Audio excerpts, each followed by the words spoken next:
Welcome to the Distance Learning Consortium as we explore the importance of SEL for adults. My name is Lena Bender and I'll be presenting to you on behalf of the Orange County Department of Education. This module is the second of 8 in a series. In the next few minutes, we will identify the importance of adult SEL and explore how adult SEL can be cultivated in schools. To get us grounded in this module, we will first ask that you take a moment and make a goal for yourself. You clicked on this video to find out more, so identify what are you hoping to walk away with from this module. Okay, now that you've had a moment to think, keep that focus in mind as we move through the presentation. You will also find that adjoining resource guide that can further deepen today's presentation. In Module 1, we explored the framework for MTSS in California and its unique quality of calling out social and emotional learning. We also were introduced to the 5 core competencies and skills from CASEL.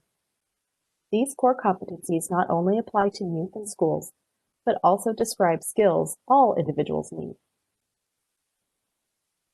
Also in Module 1, we briefly considered the 4 approaches of systemic school-wide implementation, starting with building foundational support and plan to establish a collective vision and plan for SEL, and ensuring aligned resources and ongoing commitment, followed by strengthening adult SEL competencies and capacity by cultivating a trusting community that enhances adults' professional, social, emotional, and cultural competencies and their capacity to promote SEL for students. Of course, there's promoting SEL for students by developing a coordinated approach across classrooms, schools, homes, and communities that ensures consistent, culturally responsive, and developmentally appropriate opportunities for all students to enhance and apply social emotional competencies to daily tasks and challenges. And finally, to reflect on data for continuous improvement by establishing an ongoing process to collect and use implementation and outcome data to inform decisions and drive improvements.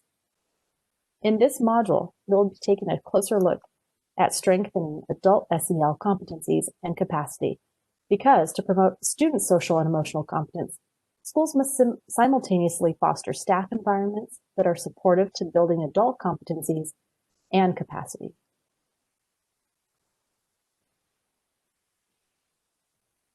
What are some reasons it's beneficial to support adult SEL?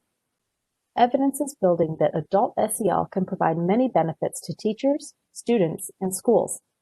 For example, teachers who possess strong social and emotional competencies are more likely to stay in the classroom longer because they're able to partner more effectively with students and address challenging behaviors, which is one of the main causes of burnout. Also, statistically significant associations have been found between measured social-emotional skills in kindergarten and key young adult outcomes across multiple domains of education, employment, criminal activity, substance use, and mental health. Furthermore, teachers with high levels of social competence are better able to protect themselves from burnout by developing and managing nurturing relationships with students, serving as behavioral role models for youth, and regulating their own emotion. Why is this? Because adults who can recognize, understand, label, express, and regulate emotions are more likely to demonstrate patience and empathy, encourage healthy communication, and create safe learning environments. Similarly, school leaders who possess strong SEL competencies build and maintain positive and trusting relationships among members in the school community.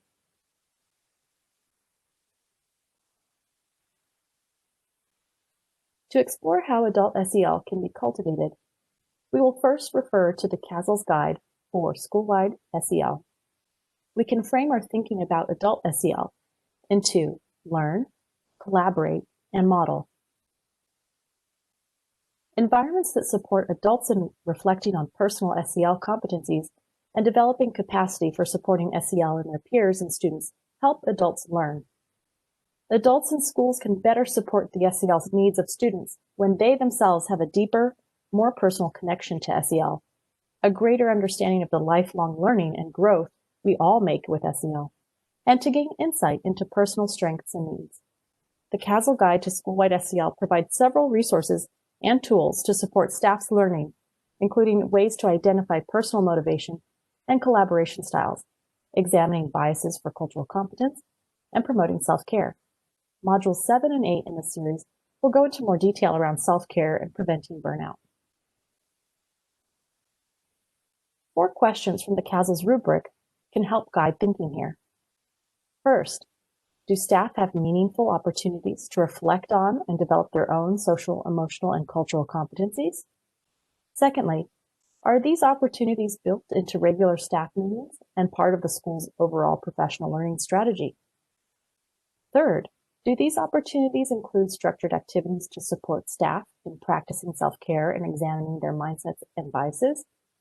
And lastly, does the SEL team regularly review data relating to adult SEL and cultural competence to plan ongoing support? Collaborate.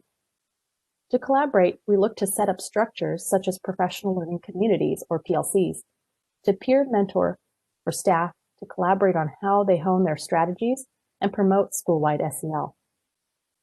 In the school resource guide, you'll find collaboration tools and activities such as staff shared agreements, professional learning communities, peer mentoring and partnerships, integrating SEL into staff meetings, and peer consultancy protocols.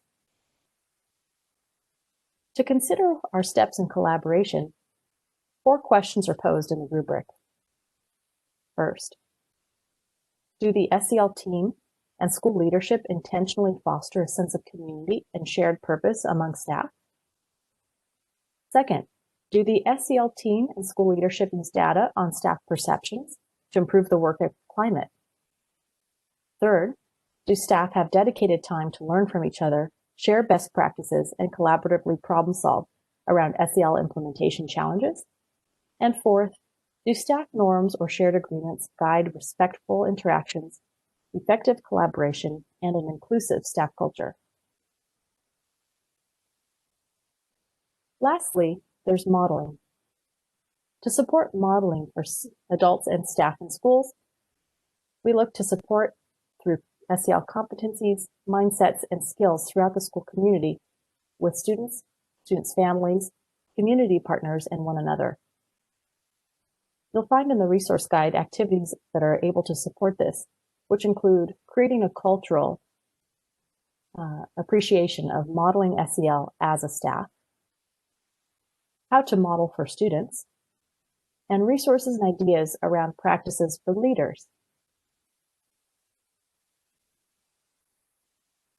3 questions from CASEL's rubric can help us guide our thinking here. First, do leadership and staff regularly model social, emotional, and cultural competencies in their language and interactions with other staff, students, families, and community partners? Second, have school leaders and SEL teams built supportive relationships with staff? And third, do school leaders and the SEL team regularly acknowledge staff efforts and contributions?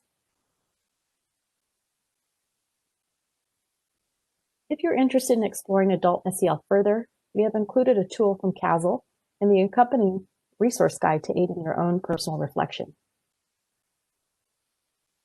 Feel free to use this tool to self-reflect on the 5 competencies and look for times you could find more ways to share your SEL skills with others. So after this brief exploration of adult SEL, think back to your learning goal. What is one next step you would like to take to further adult SEL?